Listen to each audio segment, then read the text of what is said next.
অভিজ্ঞানের পরিকল্পনায় জল ঢেলে দেয় বিহান। কম্পাস ধারাবাহিকের নতুন নতুন আপডেট পেতে চ্যানেলটিকে সাবস্ক্রাইব করে পাশে থাকবেন। বিহানের জন্মদিন পালন করার জন্য রাত 12টার সময় কেক নিয়ে হাজির মনা। তাই মনার আনা কেক কেটে বিহানের জন্মদিন পালন করা হয়।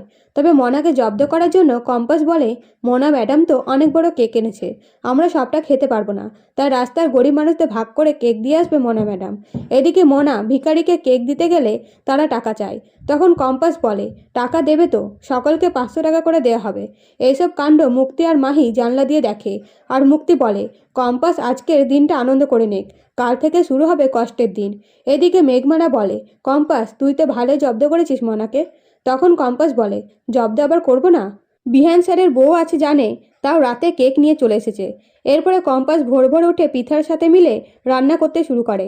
তখন মুক্তি অভিজ্ঞানকে ফোন করে বলে, আপনারা তৈরি থাকুন, আমি আপনাদের কথা মতো কম্পাসকে আমাদের বাড়ির সামনের মন্দিরে যেতে বলেছি, আর একটু পরেই বেরোবে, কারণ রান্না শেষের দিকে।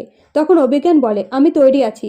কম্পাস মনার এমন অবস্থা করেছে, ওকে তো বিহানের জন্মদিনে থাকতেই দেবো না। মনা বিহানের জন্মদিনে কেক নিয়ে গেছিল বলে রাতে ঠান্ডাতে রাস্তার ভিখারিদের কেক দিতে দিয়েছিল, আর তার জন্যই মনার খুব ঠান্ডা লেগে গেছে। তবে সন্ধ্যের মধ্যে মনাকে ওষুধ দিয়ে সুস্থ করে তুলব।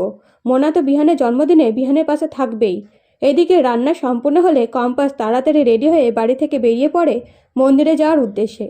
অন্যদিকে বিহান সকাল সকাল উঠে মেঘমালাকে জিজ্ঞেস করে, কম্পাস কোথায়? তখন মেঘমালা বলে, কম্পাস মন্দিরে পুজো দিতে গেছে। তখন বিহান বলে, কোন মন্দিরে গেছে, আর একা চলে গেল কেন? এই বলে বিহানও সেই মন্দিরের উদ্দেশ্যে বাড়ি থেকে বেরিয়ে পড়ে। এরপরে কম্পাস মন্দিরে পৌঁছাতে অভিজ্ঞানের লোকেরা কম্পাসকে কিডন্যাপ করতে যায়। তখন বিহান দেখে নেয়, আর বিহান কম্পাসকে বাঁচানোর চেষ্টা করে। তো বন্ধুরা, ভিডিওটা ভালো লাগলে লাইক করবেন। ধন্যবাদ।